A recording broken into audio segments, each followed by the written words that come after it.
आप तमाम बहनें, माताएं, आपके चेहरे पर जो नूर है, आपके चेहरे पर जो रौनक है, एक बार मोदी देख ले, अपने आप रिजाइन कर देगा।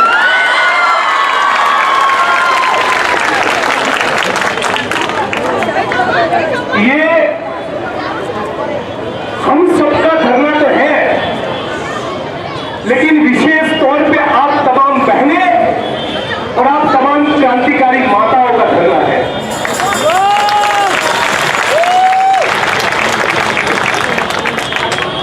और इसीलिए आज मैं यहां कोई लंबा भाषण करने नहीं, आपके चेहरे का ये नूर देखने के लिए आया हूं।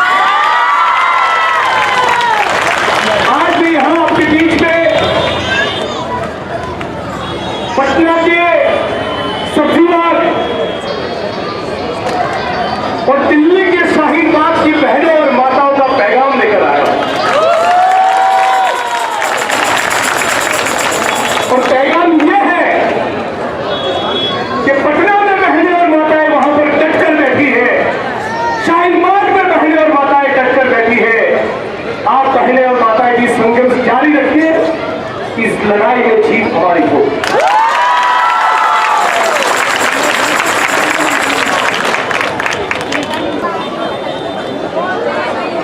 तो लोग खास करके पत्रकार साथी हमको पूछते हैं कि अब शाहीन बाग और शाहीन बाग की तरह भारत में अलग अलग जगह पर जितने भी शाहीन बाग खड़े हुए वहां पर क्यों जाते? आज इस मुल्क में जिसका भी जमीन जिंदा है वो तमाम लोग शाहीन बाग जाते हैं। जो लोग मनुस्मृति में मानते हैं, वो डिटेंशन सेंटर बनाते हैं, जो संविधान में मानते हैं वो शाहीन बाग खड़ा करते हैं, वो शाहीन बाग का निर्माण करते हैं।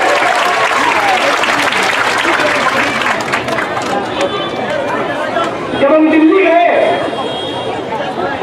तो देखा कि हजारों की तादाद में बहनें और माताएं, और तभी मोदी जी का वो फोटो याद आया जब हर साल वो चुनाव के पहले पूरे भारत के कैमरे वाले पत्रकार और मीडिया वालों को ले जाकर अपनी मां का पैर छूते हैं और अपनी मां का भी राजनीति के लिए इस्तेमाल करते हैं।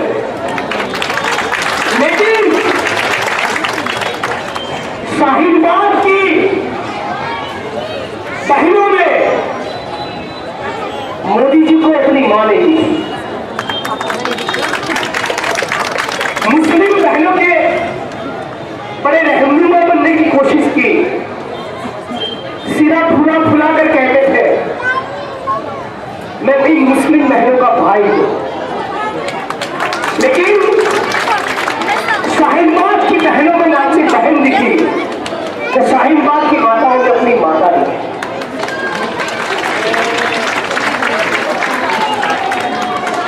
26 जनवरी के दिन कौन तिरंगा लहराए वहां पर? मौत लिंचिंग में जिस साथी जुनैद को हमने खोया, उनकी माता जी और रोहित वेमुला की माता जी राधिका वेमुला दोनों साथ थे। मानो कि सावित्रीबाई फुले और फातिमा शेख का पैगाम लेकर आई हो। आज तमाम बहनों और माताओं को कहना चाहता हूं, सारे शाहीन बाग पे जाकर ये बात कही है और इस बात को हमेशा याद रखिए और लिख लीजिए कि मोदी जी का अब एक ही सपना है कि इतिहास की 8वीं कक्षा में इतिहास की किसी किताब में उनका पाठ आए, लेकिन पाठ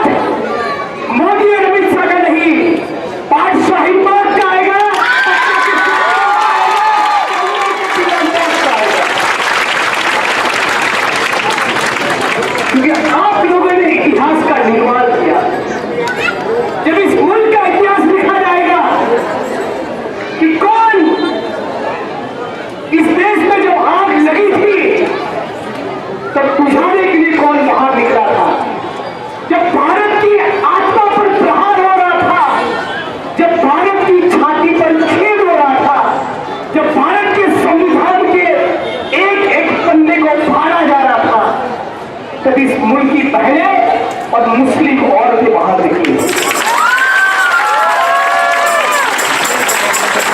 और इसलिए और एनआरसी के नॉनसेंस के खिलाफ अब इसलिए इस कानून का मतलब है हमारे तिरंगे का अपमान। इस कानून का मतलब है आइडिया ऑफ इंडिया को नहीं समझना। इस कानून का मतलब है भारत की छाती पर छेद करना। इस कानून का मतलब है अशफाकुल्लाह खान और राम प्रसाद बिस्मिल के बलिदान को, उनकी शहादत का अपमान करना। और इसलिए हम इस कानून के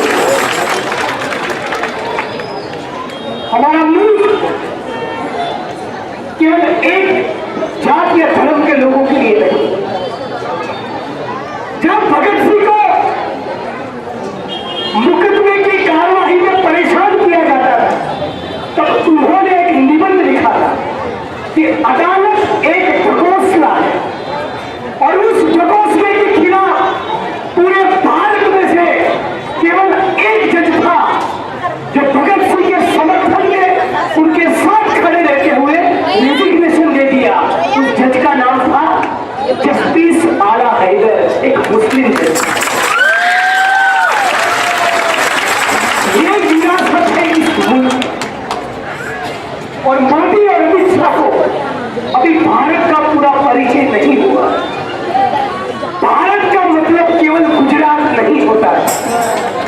वो गुजरात से है तो हम भी गुजरात से है, लेकिन हम शाहीन बाग के साथ खड़े हैं क्योंकि हम संविधान के साथ।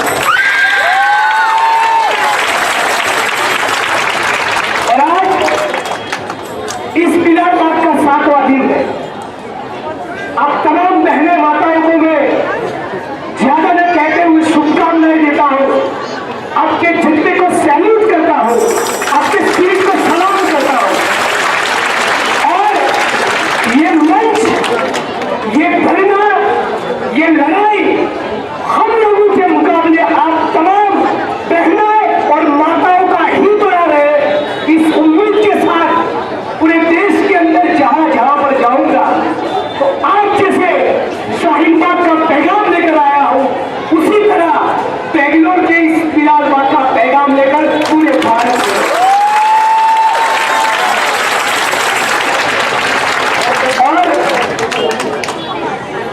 लड़ाई बड़ी लंबी है। हम बड़े मुसीबत के दौर से गुजर रहे हैं, तकलीफ में है मुल्क, लेकिन अब तक 60-70 लाख लोग सड़क पर उतर चुके हैं। इस बात का मोदी जी को भी पता चल गया। यदि हम लोग अपने इस जज्बे के साथ साथ केवल एक बात को समझते कि जय श्री राम और नारे तकबीर के नारों को सड़कों पर लेकर न आए, उसको अपने दिल और अपने घर में रखें। इस बात को समझिए कि लड़ाई कोई मुस्लिम बनाम हिंदू की नहीं, कोई भारत बनाम पाकिस्तान की नहीं। ये लड़ाई भाजपा बनाम पूरे भारत की लड़ाई है, पूरे भारत की लड़ाई है। और अब तक जो लोग 60-70 लाख लोग जो अब तक सड़क पर उतरे सीए और एनआरसी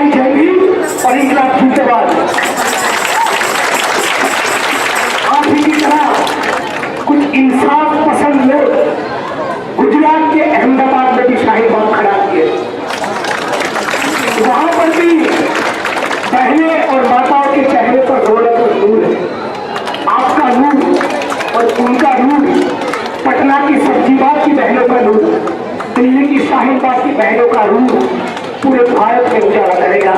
इसी उम्मीद के साथ अपनी बात को रखते हैं।